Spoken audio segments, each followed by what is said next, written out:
I don't hear myself on the YouTube side. Let me refresh and see if that changes, but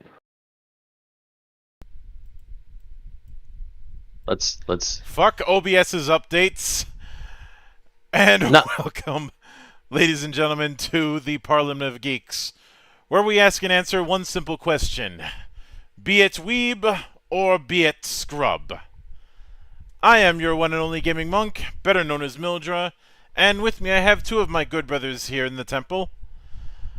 The flamboyant flyer and our living Wikipedia, good brother Flutter. And the man of 1,000 runes, the CEO of Zadare Enterprises, and the bane of my fucking existence, good brother Xanatrix. Zadare Enterprises has a PSA for you. If a video game is named after a felonious crime, violence in said game should not be a fucking surprise! Definitely shouldn't warrant being on a watch list. Yes, I am talking about that kerfuffle, and yes, I think it's fucking stupid, and anyone who thinks that someone in a video game shooting up NPCs is going to be a bad person in real life, I refer you back to the shit we had with Jack Thompson. Eat shit and die. I don't know, maybe they're worried because they are NPCs. True. They're all a bunch of NPCs. They have a lot to worry about, apparently. Yeah, just saying, you have to account for every possibility. True. But we're not here to cover that because, well, there's plenty of people who are going to be laughing at that, and plenty of people who are going to show their asses hypocrites over that. No, we are here to talk about something a little bit more colorful. So last time that we did the wheel, it landed on what we have today. Iroduku, the World in Colors. I will note that the only reason it's a D in the English translation is because I swear to God no one realizes that zu is a Z sound, because it is supposed to be Iroduku. Yeah. Which you think that by this came out in 2018, so you think that people would have gotten wise to that particularity when it comes to Japanese. Sometimes they just don't pay attention, Monk. I suppose. Now, this particular series ran for about 13 episodes, which made things a bit tricky for us, since we like to cover things in 3-episode chunks. Which, for this, meant we had to go 4 episodes in the final week. Not a deal breaker, but definitely throws off the rhythm. It was still fantastic. Mm-hmm. Now, this originally aired in 2018 on the Animeism block, which is a late night block on MBS. It's not exactly the same, but it's kind of in the same vein as I'd say Noitamina. Not a one-on-one, but in that same ballpark. Yeah. And for those wondering, well, what was or is on Animeism? We've seen things like Code Geass was on Animeism. Iroduku 7, Valvrave the Liberator, Kill la Kill was on Animeism at one point. We had Fafnir in the Azure, some parts of Food Wars. Mm-hmm. Ajin Demi-Human. Unfortunately, the 2016 Berserk, but that's not their fault. the animation block does not. It's not their fault that was not a very good series. And we've had things like Grand Blue Dreaming or Domestic Girlfriend. There have been a lot of very good anime on Animeism, especially things like Fire Force and nowadays Jujutsu Kaisen. So Animeism does have quite the pedigree. And it is a very, I think, a very selective list, especially considering that most of them are things that were co-produced by MBS. Mm-hmm. Which would definitely fit the bill. That's why I didn't want to make a 1-to-1 comparison with Noitamina, since Animeism's programming is all over the place in terms of subject matter, in terms of target audience, and so on. Noitamina's was a little bit more focused. It was pretty much an art house animation block, Mm-hmm. or for more auteur approaches, which I feel odd calling it auteur because of how pretentious that word has become. Mm-hmm.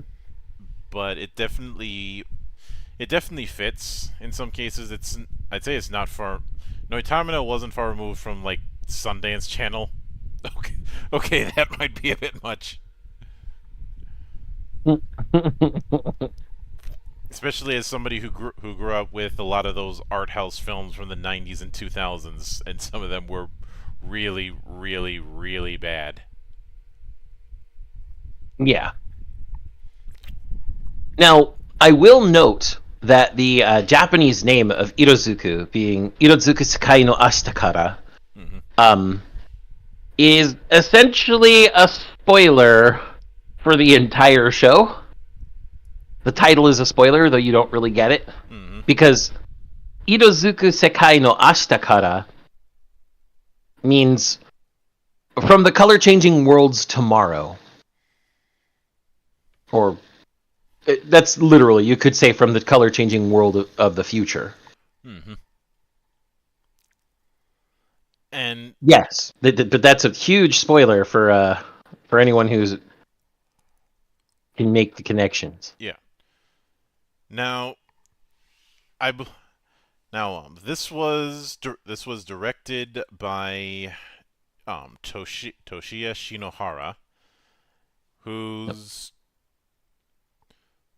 mostly done specific episodes or storyboards, or was a or assistant director.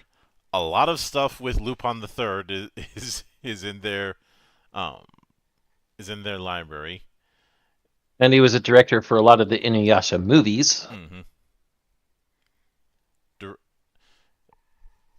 And of course, the we ha- there's a lot of names that we're familiar with, but not exactly somebody who was the guy for a lot of things. Yeah. Like doing episode direction. You're in that kind of situation. You're largely still at the beck and call of the overall director. Yeah. Um, was the sole director for Red Data Girl, which I haven't seen. Uh, but as well as Nagi Asu, A Lull in the Sea. I also noticed that a lot of the stuff they've been involved with are PA Works anime, who was the Yes. studio in this particular case. PA short for Progressive Animation Works, and is staffed with a bunch of people who's worked for either Tatsunoko, Production IG, or B Train. Yes. As well as, for those who may not be familiar with PA Works library, some of the notable names are Angel Beats. Mm-hmm. I would also say that Shirobako, or Kuromukuro, Uma Musume, Sirius the Jaeger, Appare Ranman, Akiba Maid War, which is a much more recent one, and not one that I particularly liked. I actually dropped it after watching 2 episodes, but I hear other people love it. But Buddy Daddies and Skip and Loafer are also with PA Works. PA Works does a lot of things as well. They also have a few films, one of which I love, Professor Layton and the Eternal Diva. They That was a also, fantastic film. I can't believe you completely skipped over the fact that they are responsible for the animation for your boy Kong Ming. You know, I didn't want to throw your boy Kong Ming out there again because he's on the wheel, and we'll talk about him when we get there. Yeah. At least he should be on the wheel. I told you to put him on the wheel, didn't I? He's on the wheel. Yeah. No, we get to your boy Kong Ming. You're gonna have me talking. I think I'd probably talk more than Shades, and that's something. Mm-hmm. I would also like to point out that as much as they did the Professor Layton film, they have also done all the animated sequences for the Professor Layton games. They also did the anime sequence for Wild Arms 3 along with B-Train. Yeah, and while Wild Arms 3 isn't my favorite entry, that's still 2. I always appreciated the anime openings whenever I'd come home from either school or work and load it up. You know, as if you're loading up an episode of an anime. Yeah. I think the only other game I can think of that ever tried to do that was Phantasy Star Universe, and apparently everybody despises Phantasy Star Universe. Some of the Tales of games do it too. But I'm sure we could search around for a lot of games that have anime openings, but yeah, that's neither here nor there. I'd also be remiss if I didn't point out that they were responsible for the animation for Kanan, which is an interesting beast in the greater library of Type Moon. And is likely something we'll touch next Sunday. Possibly, it's not really tied into that universe. It's just that a lot of the people involved did work on that. I know, but a lot of Type Moon stuff is tied to the Nasuverse, right? Yeah. Then again, I've jokingly said that every character John Delancey plays is an incarnation of Q. That's something a lot of people like to say. That's been a running meme for years. Mm-hmm. But so with PA Works and the directors, while not very well publicized, they have made a lot of good things. The writer was Yuko Kakihara, and they do not have and let me see if they've got a page on ANN.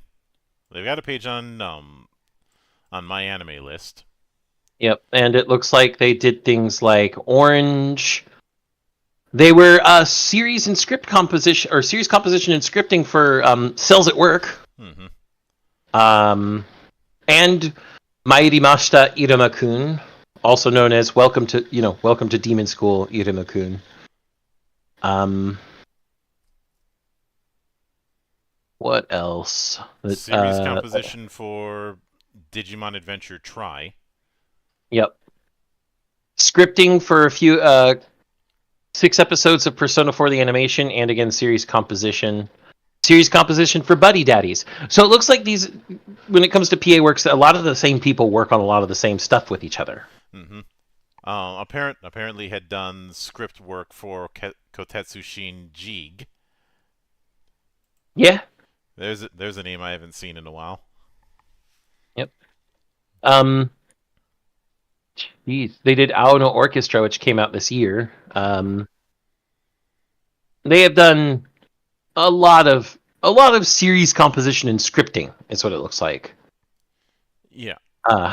Which is fine. It shows that they are good at what they do and are used well for what they do. Yeah. Now, but I think the name that's most important here, or at least as we will discuss, it will become one of the most important, is our composer, Yoshiaki Dewa. Yep. Yoshiaki Dewa. Let's put it this way. Yoshiaki Dewa, he's part of the J-pop duo Jukai. He is the composer, arranger, guitar, piano, and programming.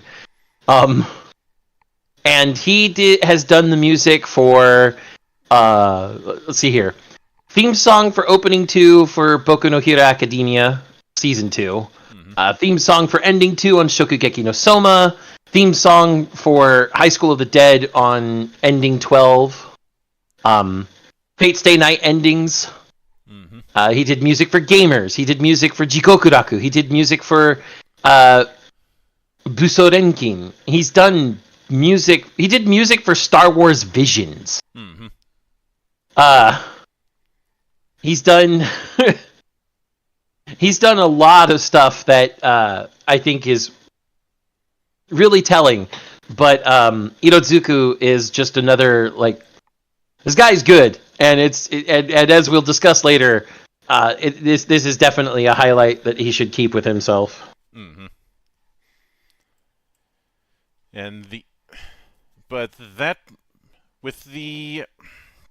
now before we get into the setup, there is one little thing that I think we do need to address.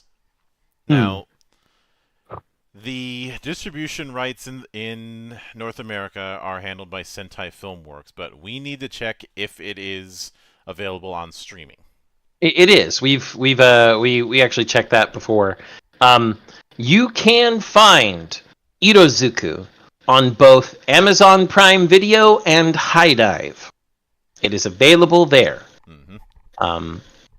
It's available in HD, and it is also technically available for free on Apple TV Plus, but Apple TV Plus has its own subscription numbers, so there is that to consider.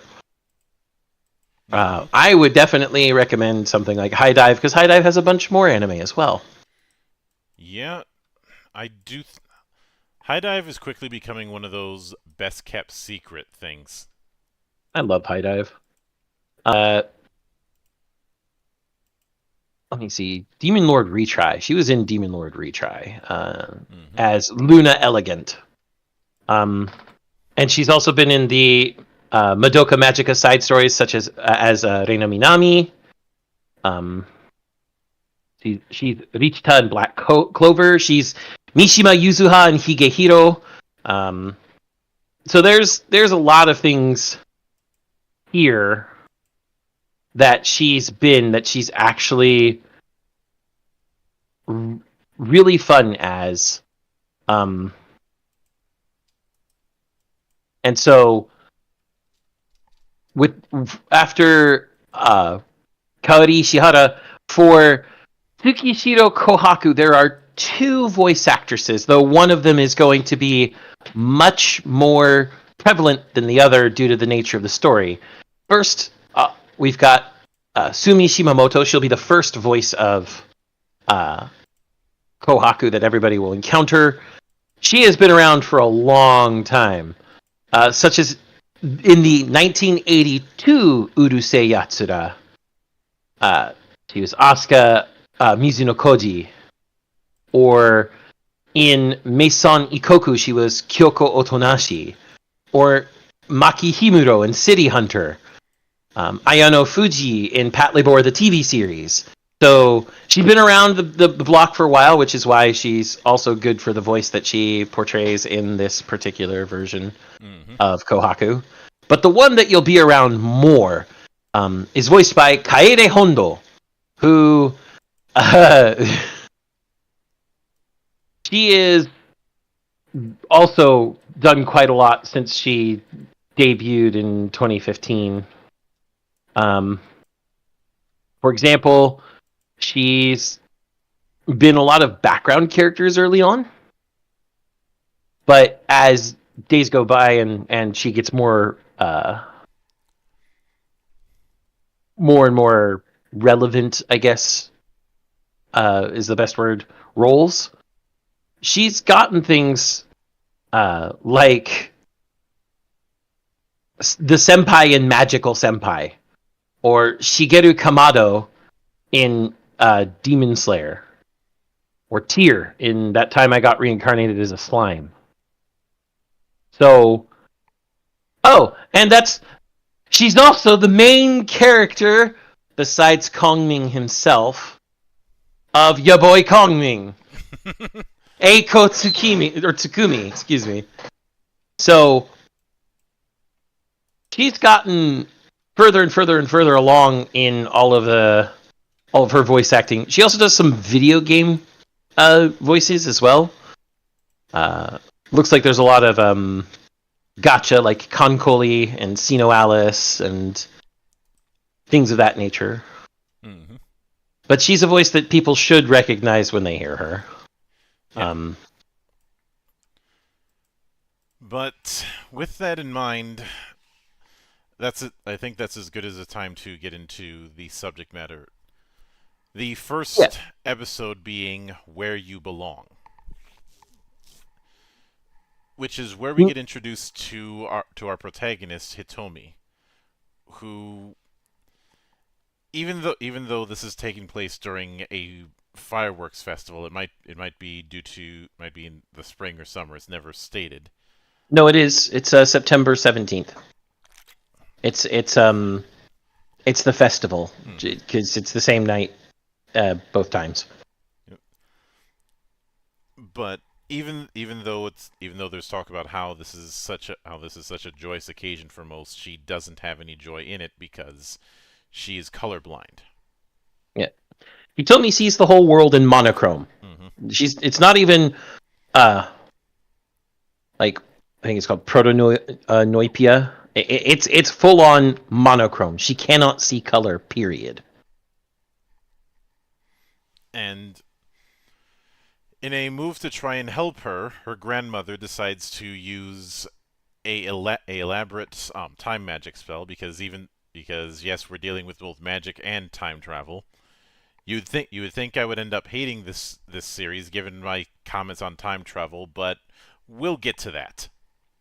I told the monk he'd like this and he'd find the time travel okay. Mm-hmm. It is notable that where Hitomi starts is 2078. And it's very obvious by this because they have a lot of virtual assistants that are holographic. There are holographic signs everywhere on top of actual physical signboards. It looks like there's AR and VR both.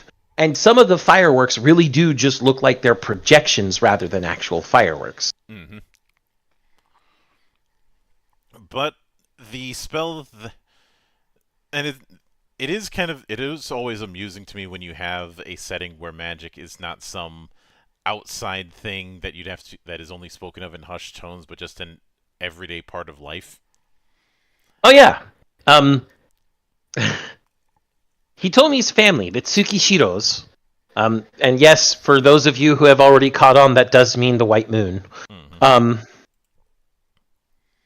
are a family of mages that own a magic shop in a city in a port city in Nagasaki Prefecture. I'm not sure if it's Nagasaki City itself, but it is in Nagasaki Prefecture. We do know that. And they own a magic shop where they sell magical star sand that's been ensorcelled to have various effects. From giving good dreams to smelling like the forest to everything else in between. The magic in the show is, for the most part, very subdued. I guess it's the best. It's not super flashy unless it's a big production. Mm-hmm. It's small things. It's everyday magic, I think, is the best word for it. Mm-hmm. And again, it's always appreciated since there's always this mindset that magic has to be in that witch doctor kind of approach by default. No, it doesn't have to be, and that's really I'd say that's really Yeah, a it really Western doesn't. mindset regarding magic.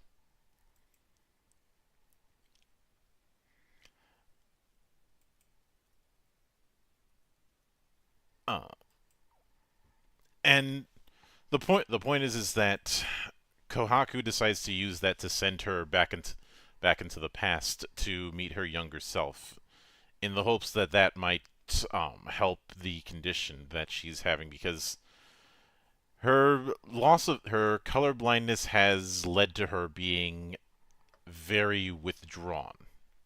She's alienated. Mm-hmm. Also, I just looked up Nagasaki Prefecture to see if I could find the city.